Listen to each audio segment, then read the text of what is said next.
Welcome to the Conflict Stories podcast with Sam and Scott, where real people share their professional and personal stories of conflict. Whether you're looking for advice or the comfort of knowing you're not alone, Conflict Stories brings the human and positive side of conflict to the forefront. Tune in, connect, learn, and transform. Welcome to Conflict Stories. My name's Sam. I'm coming to you today from Peremank country.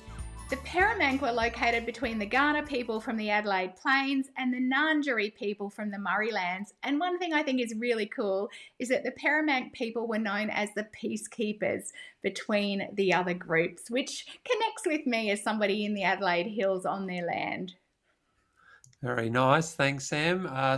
I'm Scott. I'm coming from Bundjalung country in Byron Bay, and we're joined by Stacey Ross. We'll do an introduction in a moment. Where are you coming from today, Stacey? Hi guys, I'm coming from Yugambeh country in Queensland. Cool. So to introduce Stacey Ross, she's a dynamic and visionary leader dedicated to driving meaningful change in the community services sector. The CEO of the Centre for Women and Co and Men and Co services, Stacey leads a passionate team delivering specialist domestic, family and sexual violence support services across southeast Queensland.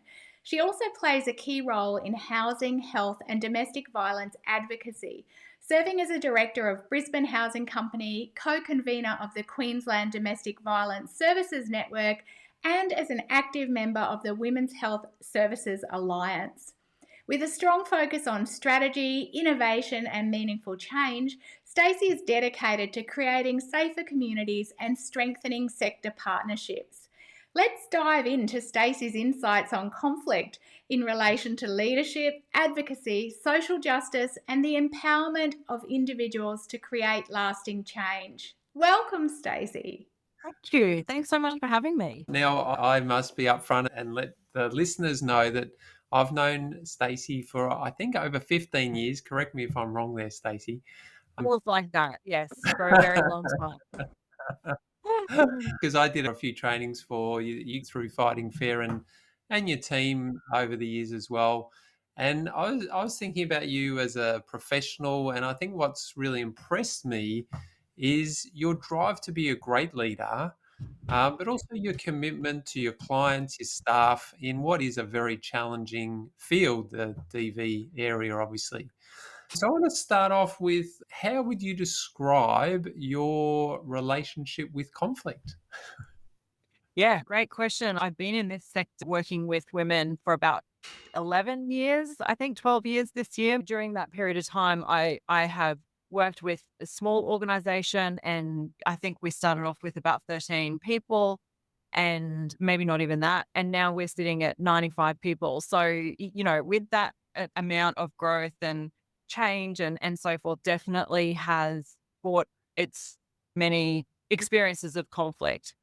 We're going to get into, I guess, your professional aspect of conflict, and especially as a CEO and obviously having grown an organization over the years.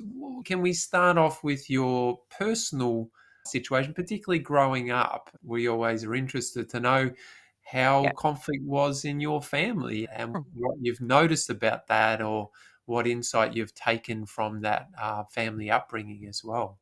Was a really great question to read, and it really got me thinking about my history and that family origin and how I might show up in the workplace. And I think I have been very, very lucky in my upbringing that there wasn't a lot of conflict in our home. I'm the eldest of 3 girls, and we have a really strong relationship. We've always been really close. And I think my mom's take on that is if you're not playing nicely, then you're not playing at all. And so, okay, we want to play, so we're going to be good and there's going to be no fighting. And I don't think that we fought as young children right up until I was well in my teenage years. And you're then navigating a whole different realm of life. I'm very fortunate and I'm very grateful for my upbringing.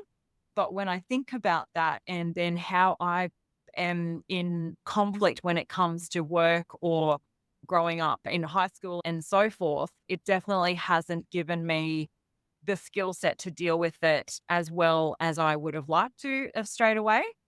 And so it's something that I have really worked hard on over the last 10 years since I've been a leader, to really lean into it and trust that process, as terrifying as that has been at many different times.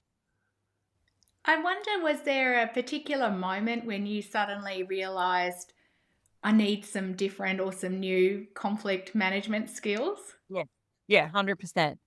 Yes, there was a really poignant time when I was a community educator and I stepped into a leadership role. I knew that I wanted to be a leader, but I had such a naive way of thinking back then. And look, I don't think it's naive, but I think it was a really beautiful way of thinking. And it's something that I've tried to hold on to, is that we're all here for the right reason and we all want to do a really great job and have fun. And we have, agency over that. And like, how cool that we can come to work and have a really good time. And I think, that's how I sort of show up in that leadership space. But when I first became a leader, I was managing some team members that clearly didn't align to that way of coming to work.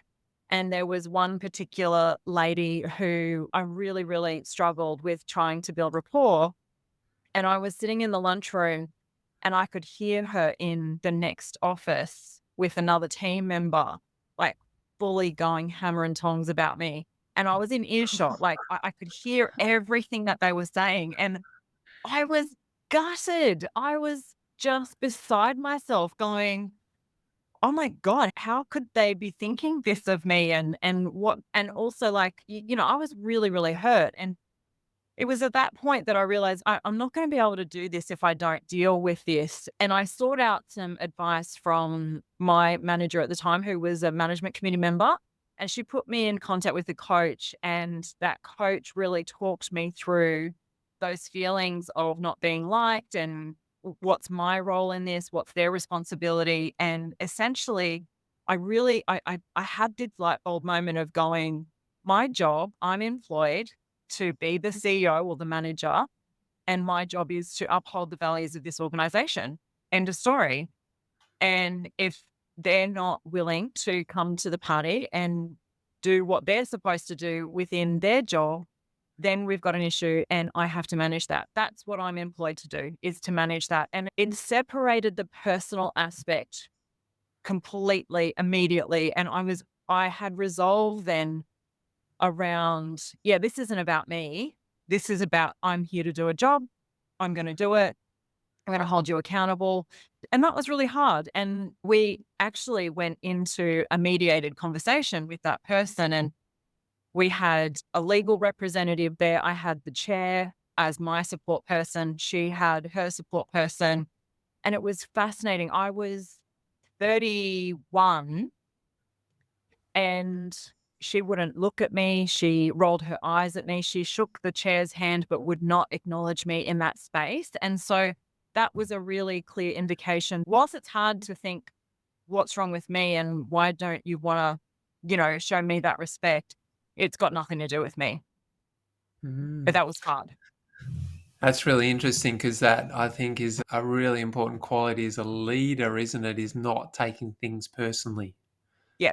Yeah. And I'm such an empath and somebody who feels deeply and really considers what people might be feeling themselves. And often I do not take time for myself in terms of how I might be feeling. It is very much about how they might be feeling. So yeah, it's hard to, not make it about yourself.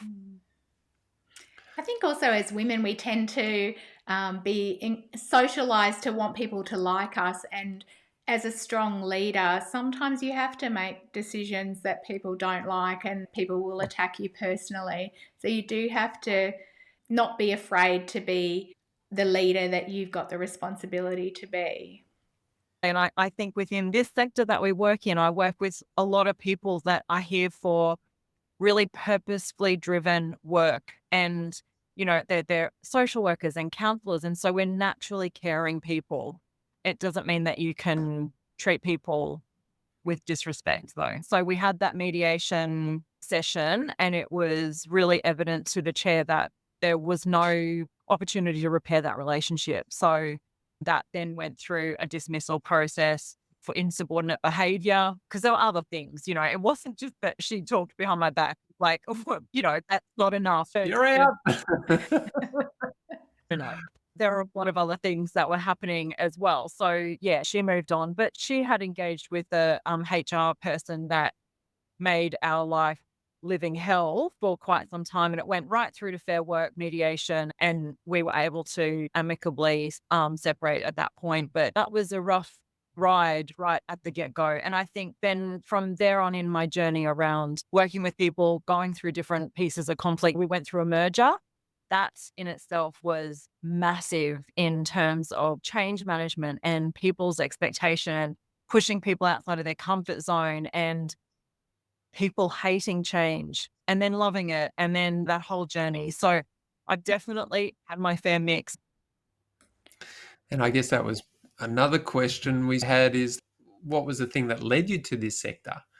Was it the Oh. empathetic part of you that wanted to assist and help, or was there other factors that drew you into this particular area?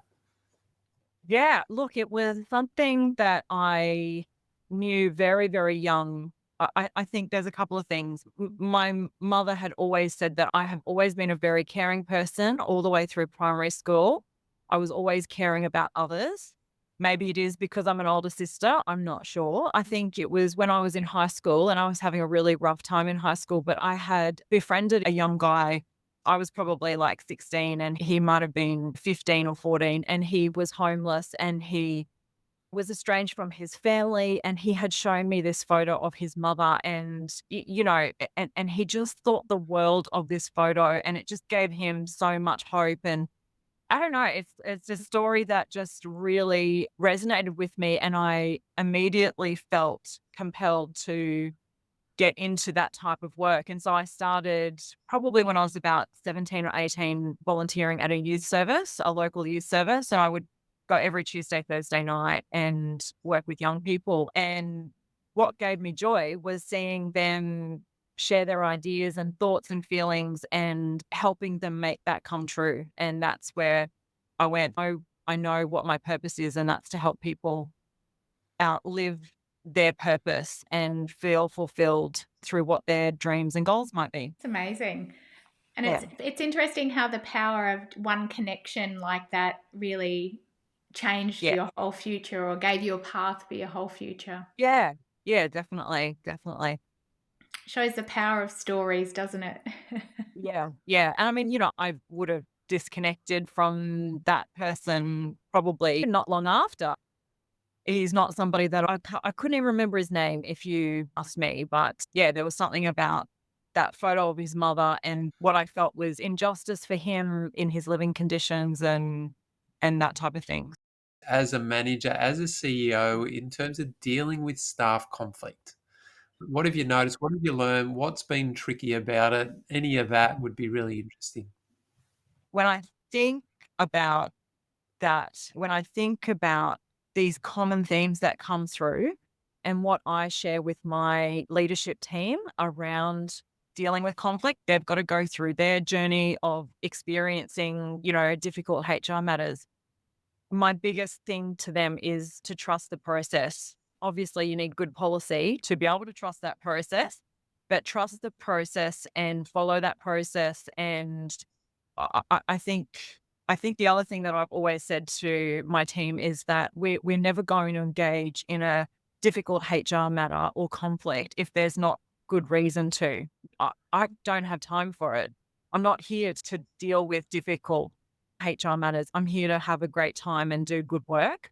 So if there happens to be something going on where there's smoke, there's fire, we are going to go through the process and I trust that process. And it's just a matter of, working through it day by day, whatever that needs. So I think that's a really, sort of high level approach to it. It's so complex and it can be really intricate and very time consuming. But I think over the years, that's what I have been able to find comfort in. Not comfort, because I'm not comfortable in conflict, but I've been able to have resolve in going, if I'm going to have to do it, that's how I'm going to approach it.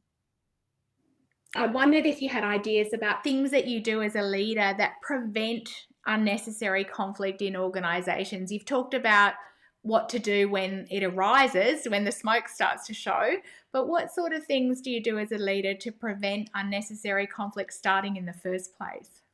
Oh, so good. Such a great question. Something that we have really focused on, because I think when we've had some leaders leave in not great circumstances, there's real question going, how did this happen? What did we do? What was our part in that? Where can we make sure that we don't have this happen again? And for a good few years, we've really tried to hone in on that. And there's a few things that we've implemented. And I think I'll probably go all over the place, but hopefully I'll answer the question well. But I think there was a point where I went and saw Brene Brown in Victoria, probably about 5 years ago. The key takeaway from me was the values, and how do you see and witness and feel and quantify and evaluate your values in your organization? Brene was saying, I go into all of these big corporations in America and you see the word integrity and the bald eagle, and there's no such thing of integrity in that organization. So how do we as leaders do that?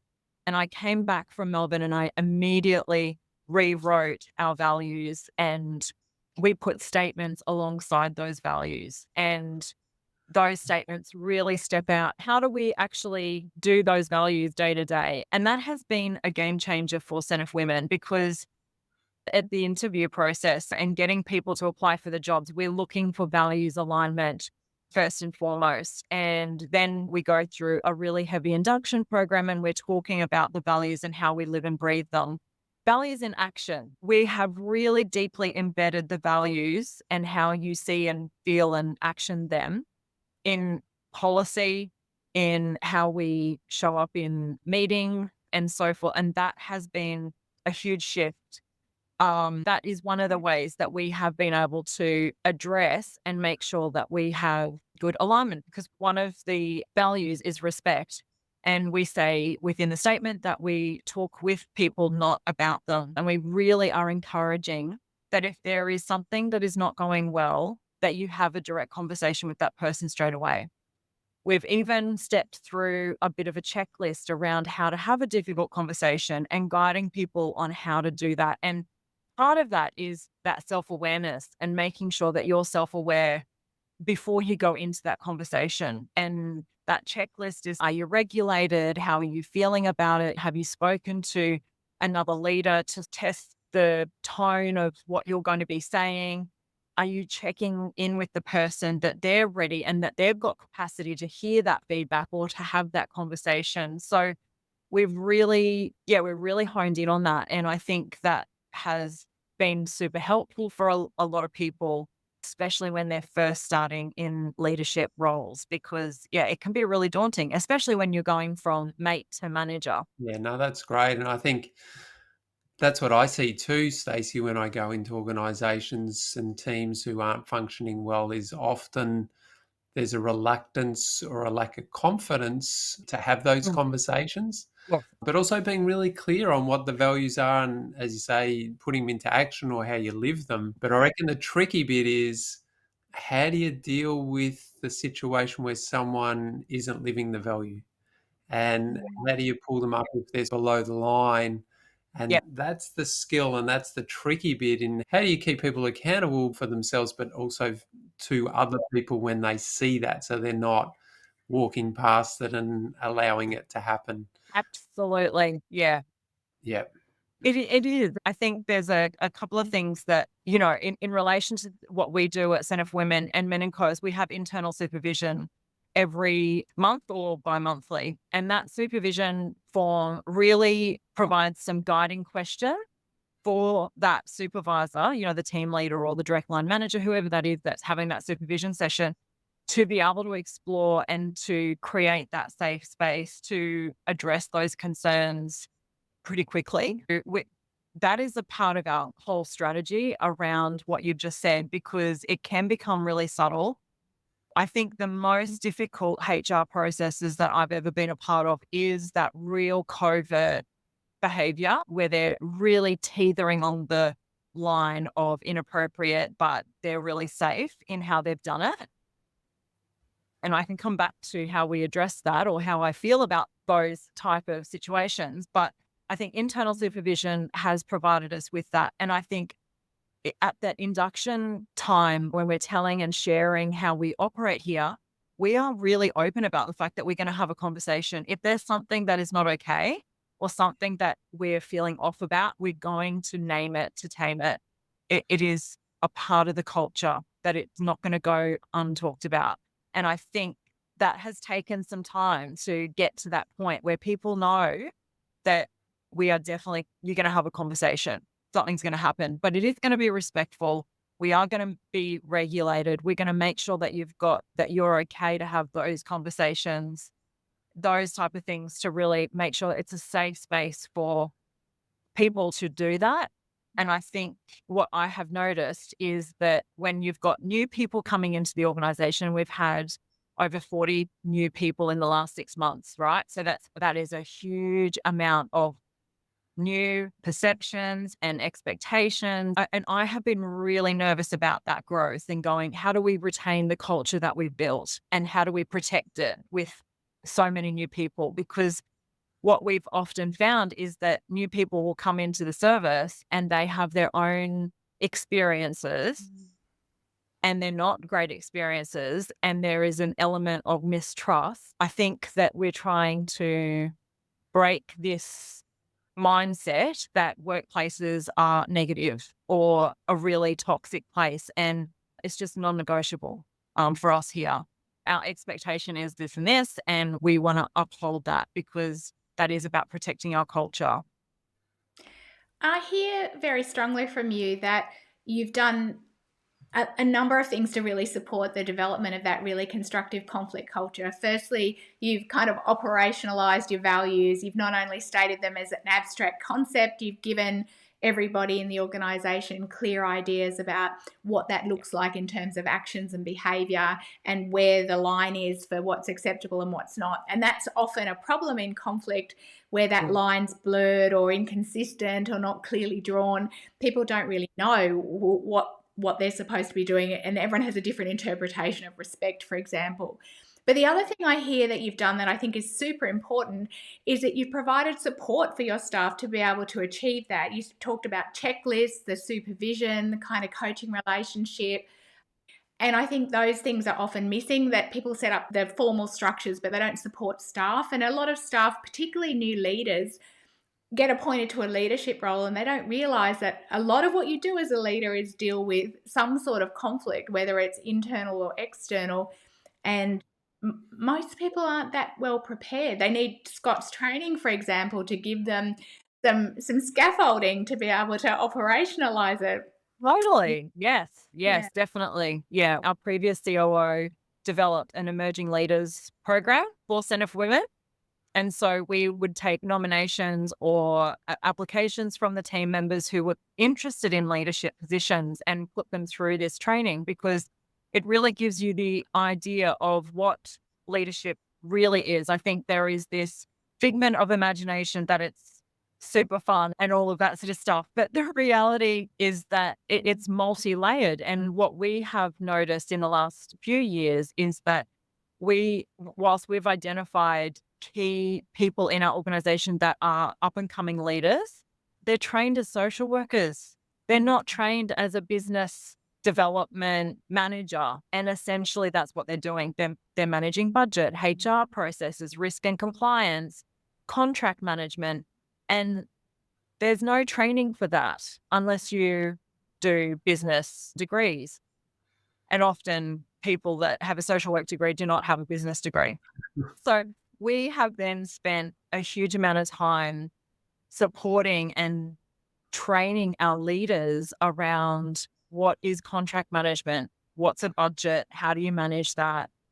We've just been through quite a few HR processes and situations, and my COO and I are actually going to do some workshops with the leadership team to walk them through those processes. So then they are more familiar around what worked well, what didn't, and stuff like that. Because, yeah, I can't expect a social worker who's got beautiful leadership attributes to know what to do straight away when they go into that leadership role.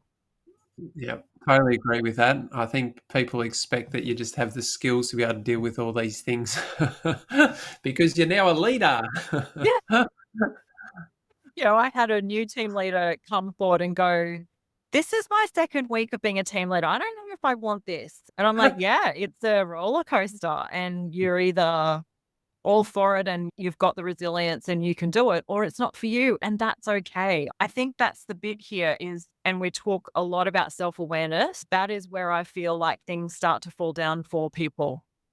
If they're snowed under, if they are struggling with the workload, they're behind on things, we can see that happening. And I'm not about to micromanage and come in and go, "Hey, what's going on? You're not doing X, Y, and Z."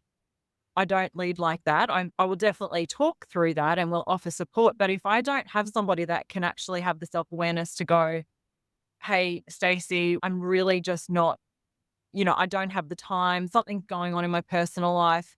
I'm not feeling like I'm contributing 100%. Is there a way that we can maybe talk through some strategies because it's not working well for me at the moment?" I can work with that. I can work with that any time of day.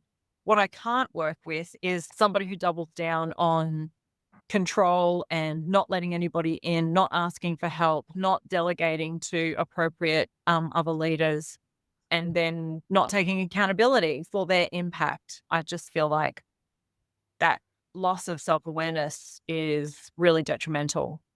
Hmm. But when you're in the domestic violence, family violence space, we don't want to normalize violence. Yeah. How do you see the difference between, I guess, what you call healthy conflict and then when it Yeah. steps over to being violence? Where do you see how that differs and how you might respond differently? Yeah. Yeah. I think in our work, we provide services and group work for people who use violence. I think in relation to working with people who use violence, the role that our organization and our team need to play is about is holding them accountable to that behavior. Mm, And 9 times out of 10, when they've landed on our door to do the men's change behavior program, they're well and truly within the system. They're high risk perpetrators. And it's a really critical time. Often the PUVs are mandatorily required to come to our program, or it's a part of their bail condition and so forth. So we're sitting with this balance of going, we know that you probably don't want to be here, but our role is to make sure that you're accountable and that you continue, that you complete the program. And let's hope that through that opportunity of engagement, there is an openness to wanting to change. I think more often than not, and what we see in the Australian culture is victim blaming inadvertently. Sometimes we don't even realize it is not intentional even, but that is the sad reality. And what we are really focused on at Centre for Women is actually we need to change this story, to change the ending, is we need the people who are using violence to be at the table, to commit to change, to commit to becoming healthy in how they behave and think and feel.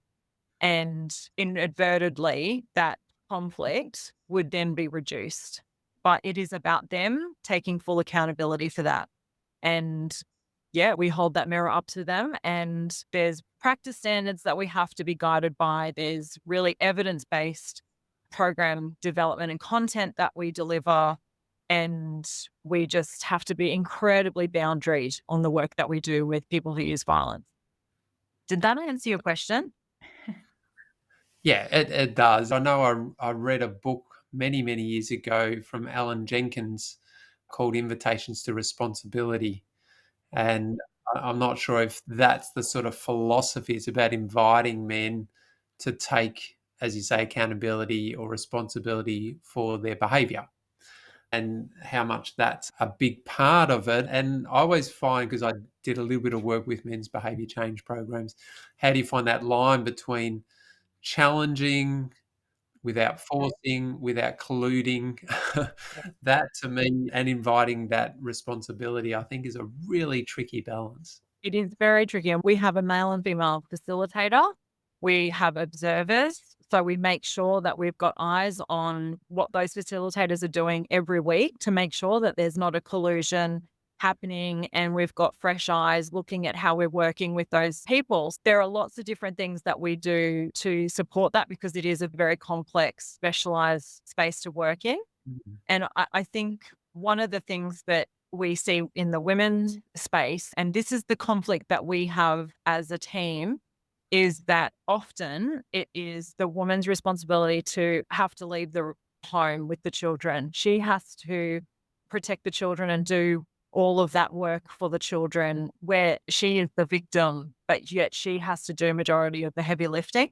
That is where that conflict is. And then I think on top of that is systems fatigue and the conflict within the systems that we work within. And I'm talking about the court system, the police system, the health, all of the different systems that we have to engage in to provide a really safe community and support services. All of those systems have all of their complexity that we have to go through just to make sure that these people are safe. And there's a real fatigue around that. And that's some conflict that we Mm. sit with daily. I have a colleague who does a lot of mediation with family violence between the parties. And he said to me once, I worry sometimes that I'm a bit like the frog in the pot of water that's slowly reaching boiling point, because I think, oh, that was only a little bit worse than the one before. We can still mediate that. That one was successfully mediated. This is only a little bit worse. And he said, I wonder sometimes whether I now have a distorted view of what's acceptable. And I imagine in the role working with people who use violence, you must see some quite serious things. How do you take care of yourself being exposed to other people's violence and violent conflict? What do you do to look after the people who have to face that every day as part of your work? I think that this is where I have a huge passion around that justice and that purpose of making sure that my team are doing the work that they really love and get a lot of joy from. And, there's no joy from hearing traumatic stories day in, day out, every single day. That is really, really traumatic. I'm so grateful that you asked this question because it is incredibly important, and it is one of our highest priorities at Centre for Women is how do we look after our people? If I don't have a happy and healthy team, then I don't have a service. And so that's my number one priority. Of course, our clients are important and they are my team's priority. My priority is my team and making sure that they're okay. So we have pulled out all stops to make sure that our teams are well supported. We have a team culture and wellbeing framework, and it outlines everything that we do to make sure that we are supporting our team, that we're providing flexible working arrangements, wellbeing days, medical leave. We pay for external supervision. We offer that internal supervision. We do peer supervision. We try and have as much fun as possible and make it lighthearted. And I think there's a really, really critical piece here, and something that I'm very aware of is a parallel process within the sector. And what I mean by that, and I touched on it a little bit before about, people coming into the Centre for Women who have had traumatic work experiences from either colleagues or leaders or, whatever it has gone on. When that is happening, people are in fight or flight and in survival mode. And that is how they will behave to get through the day. Yeah. We are then working in survival mode 24/7. As an organization, we're trying to survive through funding and meeting the demand and the political environment and the cultural attitudes more broadly. And then on a more frontline level, we're dealing with crisis 24/7.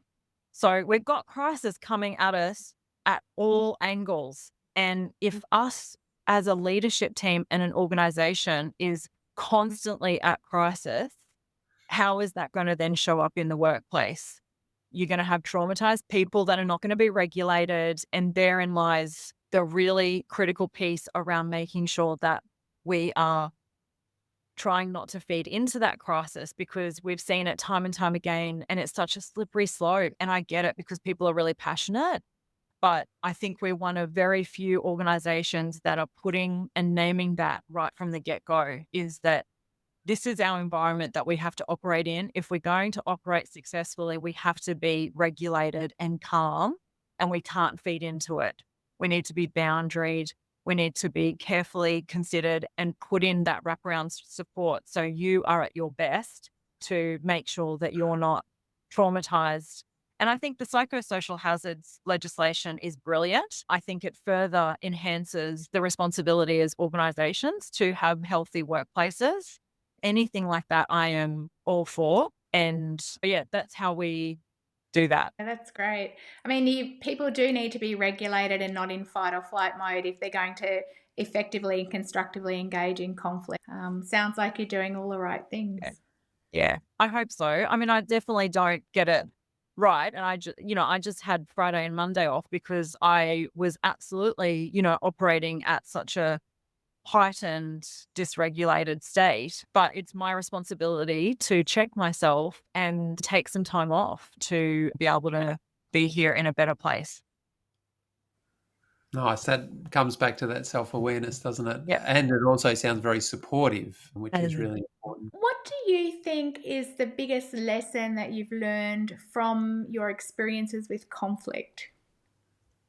My biggest lesson, I think the biggest thing that I have learned and what has taught me is that, trusting the process, record keeping, making sure that you're following policy. You just can't go wrong if you do that. And I think it's about that intention, and having good intention throughout that process has definitely bode me well.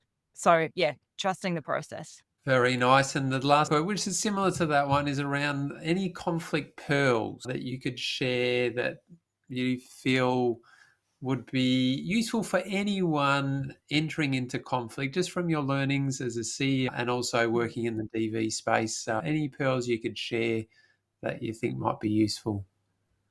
I think there's two main things here for me that I think are really critical. The first one is that no matter how difficult it is, you need to do the right thing.